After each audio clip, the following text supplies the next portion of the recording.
जय हिंद दोस्तों, कैसे हो आप लोग। तो मैं पढ़ाई कैसे चल रही है आपकी। तो मैंने बोला था ना आपसे कि एक वीडियो लेके आऊंगा। तो सर पहले रेलवे ग्रुप डी में ट्रैक मेंटेनर थे और अब सब इंस्पेक्टर बिहार एसआई हैं। तो मैंने कुछ क्वेश्चन लिखे हैं जो बच्चों ने पूछे थे, कैसे क्या करे कुछ है ना, ये थोड़ी अपनी जर्नी बताएंगे।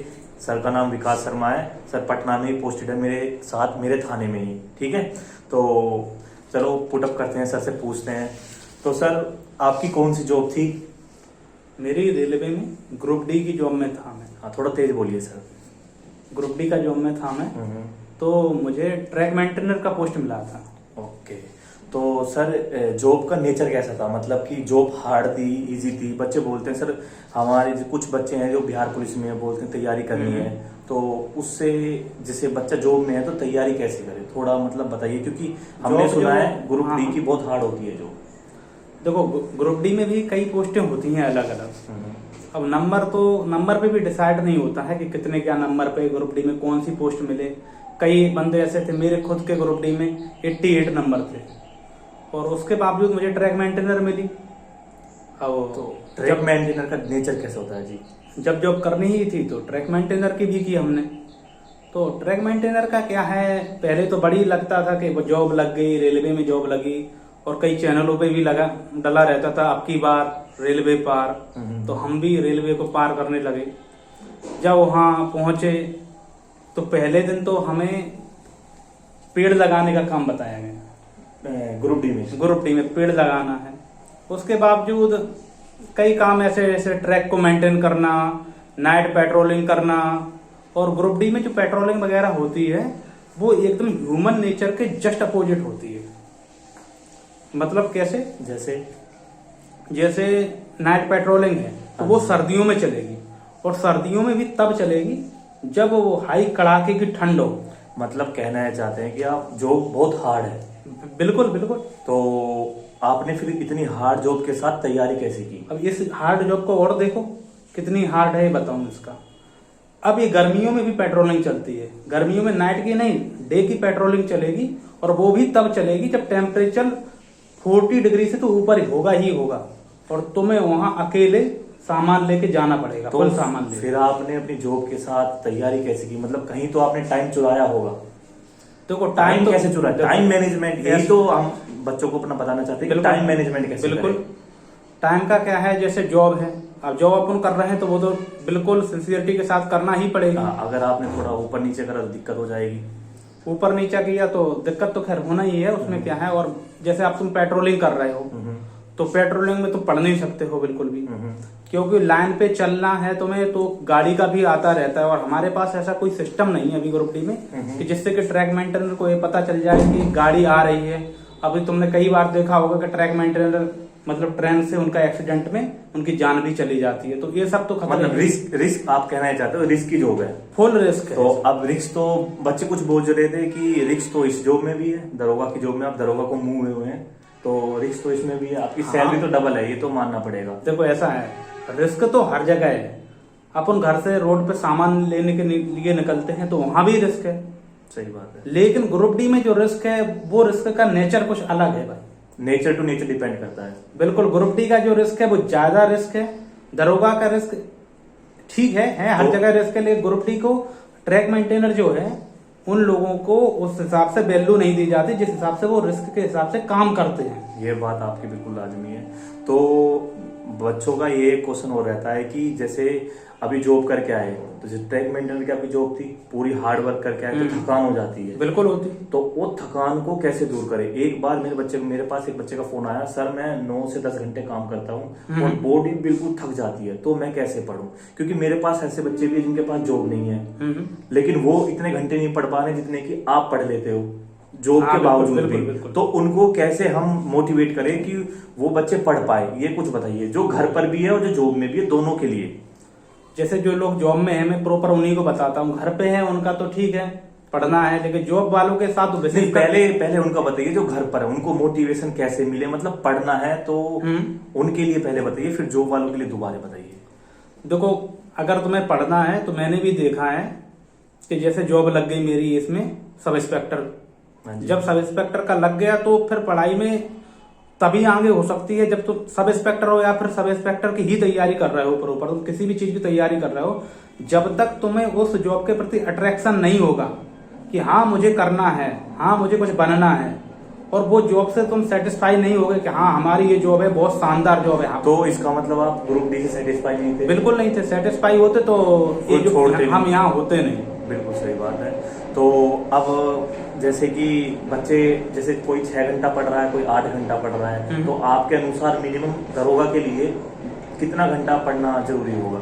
घंटे से नहीं होता है, इसमें क्या है, आपको टॉपिक जो है टॉपिक कंप्लीट करना है। जैसे मैंने क्या किया था, मुझे जैसे बायोलॉजी करना है या फिर फिजिक्स करनी है, पॉलिटी करनी है, तो इनका क्या है, मैं टाइम डिसाइड मेरा देख लिया कि 60 दिन रह गए, तो सब्जेक्टों को मैंने डिवाइड कर दिया, और जिस सब्जेक्ट में मैं वीक हूँ वो सब्जेक्ट मैं पहले करता था, और वो सब्जेक्ट लगभग खत्म कर देता था 6-7 दिन में, 8 दिन में। तो मतलब आप टाइम रखकर सब्जेक्ट पढ़ते थे? टाइम रख के मतलब मैं दिनों में बांटता था सब्जेक्टों को। ठीक है।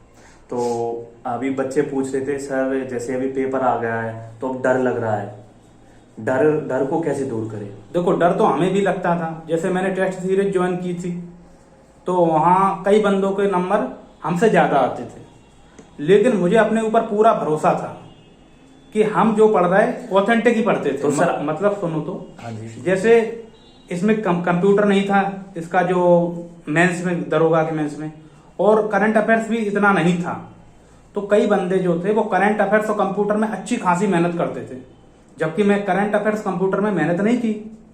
तो फाइनली जिस दिन मैंने एग्जाम दिया उस दिन मैं अपनी टेस्ट सीरीज में सबसे ज्यादा नंबर लाया। मतलब टाइम टू टाइम आपका नंबर बढ़ता रहा? हाँ, क्योंकि वो कंप्यूटर और करंट अफेयर्स पूछा नहीं, और मैंने पॉलिटी और बायोलॉजी और फिजिक्स वगैरह ये सारे सब्जेक्ट अपने बेहतर बना लिए। तो तुम जो भी पढ़ो उस पर भरोसा करके पढ़ो, और सिलेबस के हिसाब से ही पढ़ो, सिलेबस के अंदर मत जाओ। तो रिवाइज करना है बच्चों को, मतलब कैसे रिवाइज करें, कैसे क्या करें, मतलब आपकी स्ट्रेटेजी? हाँ, क्योंकि अब इसमें क्या है, जैसे अपन तैयारी कर रहे हैं, थ्योरी वाइज कर ली, ठीक है, थ्योरी वाइज तैयारी कर ली, उसके बाद तुम्हें ऑब्जेक्ट कोई ऐप वगैरह डाउनलोड कर लो या फिर कोई टेस्ट सीरीज दे लो, वहां से मैं ऑब्जेक्ट लगा लगा के रिवाइज करता था। जैसे मैंने सपोज दैट मैंने मौलिक अधिकार का चैप्टर पढ़ा है, ठीक है, तो मौलिक अधिकार का कैसे, तो मौलिक अधिकार के लिए मैंने एक पूरा एप्लीकेशन था, उसमें मौलिक अधिकार के 100-150 क्वेश्चन मिल जाते, तो अलग अलग टाइप के क्वेश्चन जब अपन लगाएंगे, तो आप गूगल करते थे कि इस तरह के क्वेश्चन मैं हाँ, ढूंढ लूं, उसके बाद वो क्वेश्चन सोल्व करते थे? बिल्कुल। ठीक है। तो आपने लगभग कितने टेस्ट दिए हैं? मैंने टेस्ट सीरीज से तो लगभग 20 के करीब टेस्ट दिए हैं, लेकिन फिर भी मैं डेली ऑब्जेक्टिव जरूर लगाता था, जो टॉपिक पढ़ने के आपने बाद। टेस्ट कम दिया है? टेस्ट मैंने कम दिया है, पर ऑब्जेक्ट मैंने सुना है मेंस के टाइम आपका शादी था, मेंस से 6 दिन पहले, तो ये सत्य है? सर ने ये देखिए कि 6 दिन पहले इनकी शादी थी और फिर मेंस था, और मेंस में भी आपका स्कोर कितना है सर? मेरा 85 था, लेकिन थोड़ा बहुत कट के वो 84 के नंबर आ गया। तो इन्होंने मेंस से 4 दिन पहले, 5 दिन पहले शादी की और फिर आके मेंस दिया, और ग्रुप डी की नौकरी में भी कर रहे थे। तो उस टाइम आप ये सीखे कि इतना लोड होने के बावजूद, क्योंकि शादी बहुत बड़ी चीज है, उतना लोड होने के बावजूद भी सर ने ये एग्जाम निकाला, बड़े अच्छे नंबरों से निकाला है। ठीक है। तो सर ये बताओ कि इस आपका लास्ट संदेश क्या रहेगा, कि मतलब हार्ड वर्क कैसे करें जो बच्चे पढ़, क्योंकि बहुत बच्चों का ड्रीम है रेलवे, बहुत बच्चों का ड्रीम है, ऐसा कुछ नहीं है कि, क्योंकि अगर जो यहाँ है जॉब, क्योंकि सबके एक जॉब सिक्योरिटी होती है, सबको एक जॉब चाहिए ही चाहिए। बच्चा सोचता है कि पहले जॉब मिल जाए उसके बाद हम दूसरी जॉब के लिए तैयारी करेंगे। बिल्कुल बिल्कुल। ठीक है। तो ये कैसे करे कि मतलब लास्ट, मतलब बच्चा हार्ड वर्क भी करे, उसको जॉब भी मिल जाए आसानी से, उसको भटकना ना पड़े, ऐसा कुछ मूल मंत्र दीजिए लास्ट। देखिए, जैसे आप कोई रेलवे की जॉब में हो या पुलिस की जॉब में हो, तो वो जॉब छोड़नी नहीं है किसी जॉब के चक्कर में कि हम ये बनेंगे, डायरेक्ट दरोगा बनेंगे, ऐसा कुछ नहीं। जॉब के साथ ही करनी है, क्योंकि जॉब आजकल दरोगा में भी कहीं भी आप जा रहे हो तो जाने की सिक्योरिटी नहीं रहती ज्यादा। जब आप प्रॉपर बन जाए तभी आप एनओसी लीजिए, रिजाइन दीजिए, तभी करना है, समझे जॉब का। अब जॉब कैसे हार्ड है, जॉब के साथ पढ़ाई कैसे मैनेज करें, मेन मुद्दा है ये। अब जैसे अब रेलवे की जॉब है, कोई भी जॉब हो, उसमें काम, दरोगा की भी जॉब, इसमें भी काम रहेगा। मैं ये नहीं कहता कि किसी जॉब में ज्यादा काम या कम काम, वो तो जॉब का अपना अपना नेचर होता है, लेकिन अपन उसी हिसाब से ढल भी जाते हैं नेचर के हिसाब से। अब जैसे मेरी पर्सनली मेरी बात करो तो मैं जॉब भी करता था, उसके साथ पढ़ाई ऐसे करता था, और वहां जा रहे हैं, जैसे मेरा रेलवे में क्या रहता है, 7 बजे ही तुम्हें बुला लिया जाएगा, सुबह 7 बजे। अब ये सर्दियों में सुबह 7 बजे बुला लिया तो मैं लगभग 7 बजे ही पहुंच जाता था। 7 बजे पहुंच के वहाँ अब वो जमादार वगैरह आते हैं ग्रुप डी में, तो साइन वगैरह होता, तो वहाँ आधा घंटा लगता था।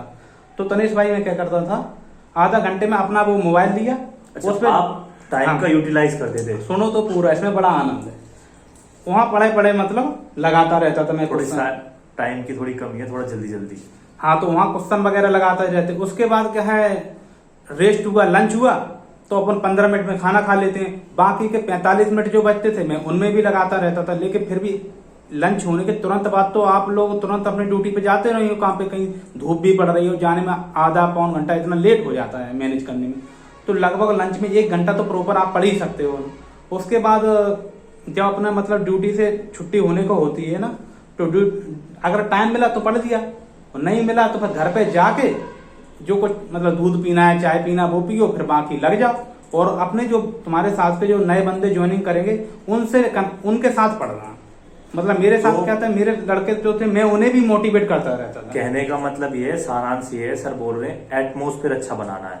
अगर आपको लगे ये आपकी पढ़ाई में डिस्ट्रैक्ट कर रहा है, चाहे वो मोबाइल हो, चाहे कुछ भी हो, चाहे कोई दोस्त हो, तो उससे दूरी बना लेनी है, क्योंकि फर्स्ट गोल ये है आपको पढ़ना है। ठीक है, एक बात और कहना चाहूंगा। हाँ जी बोलिए। जब मेरी हाल में रेलवे की नौकरी लगी थी, उसके बाद जब मैं पढ़ता था तो मेरे जो साथ वाले लोग थे, देखो आप वहां साथ वाले लोग वो तो पढ़ते नहीं थे, उनके साथ तुम पढ़ोगे तो तुम्हारी बहुत ज्यादा हंसी होगी, ये तो मैनेज करना पड़ेगा। बहुत ज्यादा हंसी होती थी मेरी, लेकिन मैं फिर भी लगा रहा। तो देखते देखते जो मेरे साथ के बंदे थे वो मेरी ही तरह हो गए और वो भी पढ़ने लगे। तो मतलब कि ये है कि वो आपने कहावत सुनी है, एक सड़ा हुआ फल सबको सड़ा देता है, वो वाली नहीं, उसको बदल देना है। आज टाइम बदल रहा है, जनरेशन न्यू है, तो वो देखें खरबूजा देख के खरबूजा रंग बदलता है, वो वाली कहावत आपको फॉलो करनी है। आप अच्छा पढ़ोगे तो आपको देखकर और भी अच्छा पढ़ेंगे। ठीक है सर, बिल्कुल सही है। ठीक है सर, विराम देते हैं, फिर आते रहेंगे सर। हमारे साथ ये धन्यवाद थाना पटना में देहात में पड़ता है। ठीक है, फिर मिलते हैं अच्छी वीडियो से। जय हिंद, जय भारत। पढ़ना 12 घंटे हैं, मेंस बहुत जल्दी आ रहा है।